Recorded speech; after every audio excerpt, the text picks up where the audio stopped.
लक्ष्मीच्या पावलांनी या मालिकेच्या येणाऱ्या भागात आपण एक जबरदस्त ट्विस्ट पाहणार आहोत. तर आता कलाचा वाढदिवस सर्व चांदेकर मिळून खूप धूमधडाक्यात साजरा करणार असतात. अद्वैत आता कलाला खूप मोठं सरप्राईज आणि एक स्पेशल गिफ्ट देऊन त्याचं प्रेम व्यक्त करणार असतो आणि अद्वैत कलाला एकत्र पाहून नैना त्यांच्यावरती खूप जळत असते. तिथे कला ही अद्वैतची चांगलीच मज्जा घेणार असते.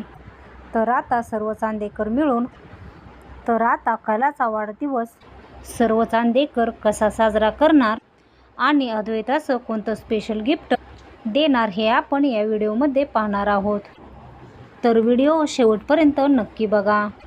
तर इकडे कला लहान मुलीला चांदेकरांच्या घरी घेऊन आलेली असते आणि त्यामुळेच कलाला सर्वजण प्रश्न विचारत असतात की ही मुलगी कोण आहे आणि तू या मुलीला इथे कशासाठी घेऊन आलेली आहे. तेव्हा कला सांगत असते की ही मुलगी अनाथ आहे, तिला कोणीही नाही आहे. ती मला रस्त्यावरती रडताना दिसली. तिच्या आईचा एका ॲक्सिडेंटमध्ये मृत्यू झाला आणि या मुलीचे बाबा हिला सोडून गेले होते. तर इकडे प्रदीपला आठवत असतं की ही मुलगी तर त्याचं पहिलं प्रेम म्हणजे गायत्रीचे आहे आणि त्याला घडलेलं सर्व काही आठवत असतं. ते म्हणजे त्याने गायत्रीबरोबर घालवलेले क्षण आणि तो आतल्या आत खूप रडत असतो. तेव्हा आबा म्हणतात, कला तू एकदम बरोबर केलंस. तुझ्या जागी मी जर असलो असतो तर मीही असंच केलं असतं. त्या मुलीला कलाची सोडून कोणाचीही ओळख नसते. तिथे काजू ही सोहमबरोबर एका कामासाठी आलेली असते. त्यानंतर ती लहान मुलगी सोहम आणि काजूकडेच पाहत राहते आणि त्या दोघांना विचारते की तुम्ही दोघेजण बहीण भाऊ आहात का. हा प्रश्न ऐकून तिथे सोहम हसत असतो. तेव्हा काजू म्हणते की आम्ही बहीण भाऊ नाही आहोत, आम्ही एक चांगले मित्रमैत्रीण आहोत. तेव्हा सोहम म्हणतो, हा. प्रदीप सारखं लपून छपून त्या मुलीला पाहत असतो आणि त्याला सर्व काही हळूहळू आठवत असतं. ती मुलगी सोहमला विचारत असते की हे एवढं मोठं घर तुझं आहे का. तेव्हा सोहम म्हणतो, नाही, आम्ही सर्व चांदेकर मिळून या घरामध्ये राहतो. तर इकडे कलाला आबा म्हणत असतात की कला, तू स्वतःच्या अगोदर दुसऱ्यांचा खूप विचार करते. तुझं मन खूप स्वच्छ आहे. कला, तू या लहान मुलीला वाचून खूप चांगलं काम केलं आहे. तेव्हा कला म्हणते, हो आबा, आता सिमरन लहान आहे, तिला काहीही समजत नाही. तिला आपण इथेच राहू द्यायचं का. आणि तिथे रोहिणी मध्येच नाक खुपसते आणि म्हणते की म्हणजे तुला काय म्हणायचं आहे कला. म्हणजे आता आपण या मुलीला कायमचं ठेवायचं का. या मुलीला इथे ठेवायला ही काय धर्मशाळा आहे का. तेव्हा कला म्हणते, मला असं म्हणायचं नव्हतं. तिला आपण इथे कायमचंच नाही ठेवायचं. जोपर्यंत हिला एक चांगलं कुटुंब मिळत नाही तोपर्यंत तिला आपण इथेच राहू द्यायचं. तेव्हा रोहिणी म्हणते, या पूर्ण जगामध्ये त्या लहान मुलीसारख्या खूप मुली आहेत. मग त्या सगळ्या लहान मुलींना आपण घरीच ठेवायचं का. यांच्यासाठी अनाथाश्रम बनलेले आहेत. आपण या मुलीला तिथेच सोडून येऊयात. तेव्हा ती लहान मुलगी तिकडे येते आणि कलाला म्हणते की कलाताई, तू मला पुन्हा एकदा अनाथाश्रमामध्ये सोडून येणार आहे का. तेव्हा अद्वैत म्हणतो, नाही, तू आता परत तिकडे नाही जाणार. मी तुला इथून कुठेही जाऊ देणार नाही आणि हे माझं वचन आहे.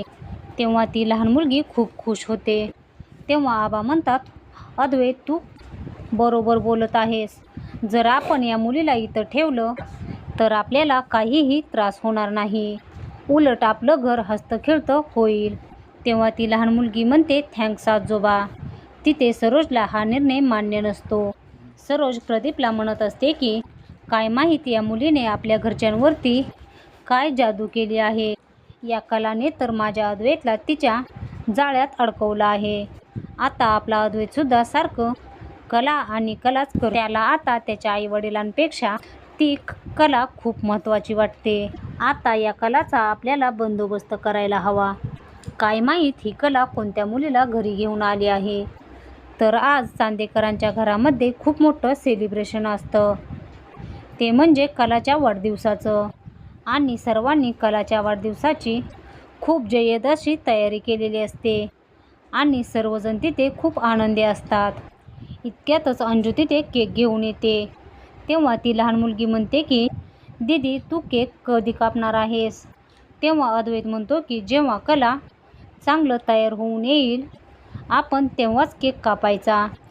तेव्हा कला म्हणते अरे अद्वैत मी तर तयारच आहे.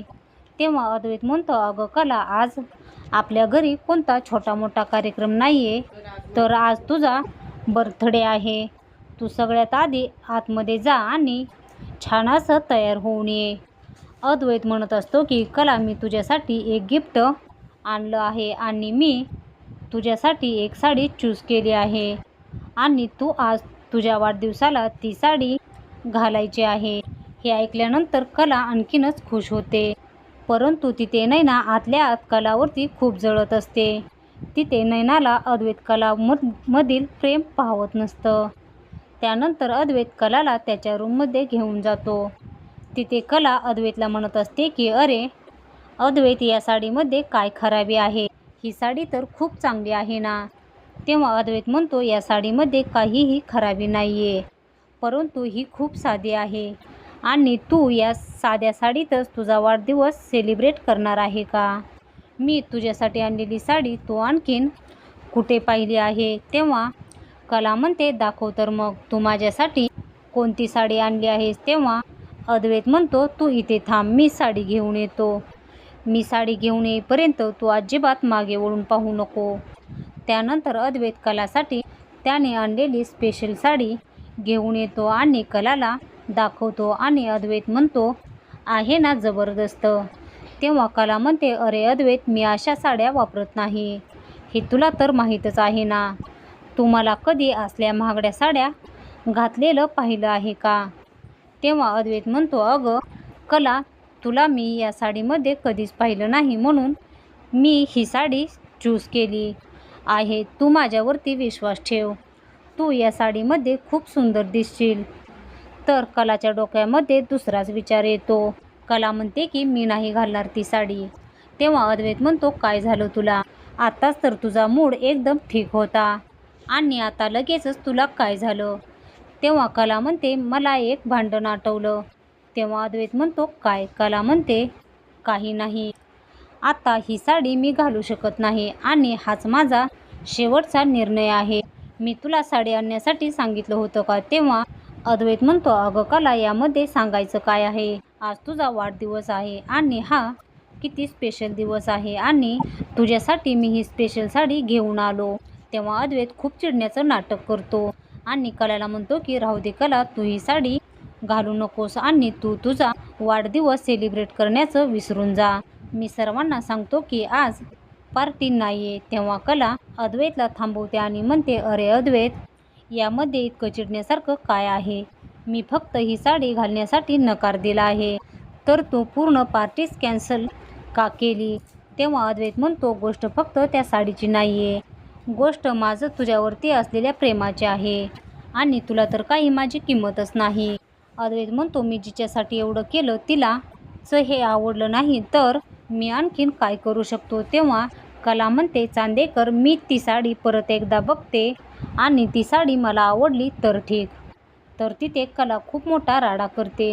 अद्वैत तेथून जात असतो. इतक्यातच ती एका ग्लासमध्ये पाणी ओतते आणि त्यामध्ये पोट दुखण्याची गोळी टाकते आणि ते पाणी अद्वैतला पिण्यासाठी देते आणि ते अद्वैतला म्हणते की अद्वैत मी ही साडी घालण्यासाठी तयार आहे. त्यानंतर अद्वैत कलाकडे पाहत असतो आणि कलाकडेच पाहत राहतो.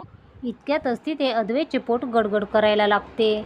तेव्हा कला म्हणते काय झालं अद्वैत, तुझं पोट दुखतंय का? तुझ्यासारखंच तुझं पोटही बिघडलंय वाटतं. मी पार्टी करण्यासाठी चालले आहे, तू आता तुझं पोट सांभाळ. त्यानंतर अद्वैत बाथरूममध्ये जातो आणि अद्वैतची ती अवस्था पाहून कला खूप हसत असते. त्यानंतर अद्वैत बाहेर आल्यानंतर कला अद्वैतने दिलेली साडी घेऊन ती घालते आणि पार्टीमध्ये जाते. तर इकडे बाहेर येत असताना सुद्धा अद्वैतचे पोट गडगड करत असते. अद्वैतची ती अवस्था पाहून सरोज म्हणत असते की अद्वैत काय झालं, तुझी तब्येत ठीक तर आहे ना. तेव्हा कला म्हणते, काही नाही मॅडम, मी काहीतरी दिलेलं अद्वैत पेलाय वाटतं. तेव्हा अद्वैतला समजतं की हे सर्व कलानेच केलेलं आहे. तो कलाला म्हणतो की तू हे सगळं केले का? तेव्हा कला खूप हसत असते. तेव्हा सोहम म्हणतो, कला वहिनी, हा वरचा भाग माझा आहे, तुम्हाला वाईट तर वाटणार नाही ना. तेव्हा नैना म्हणते, यावेळेस कलाला वाईट वाटणारच नाही, कारण कलाला केक आवडत नाही. तितक्यात सोहम म्हणतो, वाईट वाटू शकतं वहिनींना, कारण हा केक तिच्या आवडीचा म्हणजेच पायनॅपल केक आहे. तो कला वहिनीला खूप आवडतो, हो ना अद्वैत दादा? तेव्हा अद्वैत म्हणतो, हो, हा केक अद्वैतनेच आणलेला असतो. तेव्हा कला अद्वैतकडे पाहते. त्यानंतर कला तिच्या वाढदिवसाचा केक कापते आणि कला तो केक सर्वात आधी अद्वैतला खाऊ घालते. हे पाहून नैना आणखीनच जळत असते. तिथे नैना सोडून सर्वजण खूपच खुश असतात. त्यानंतर सर्वजण मिळून पार्टी करतात आणि खूप छान डान्स करतात. लक्ष्मीच्या पावलांनी या मालिकेचे पुढील धमाकेदार ट्विस्ट पाहण्यासाठी आपल्या चॅनलला सबस्क्राईब करा.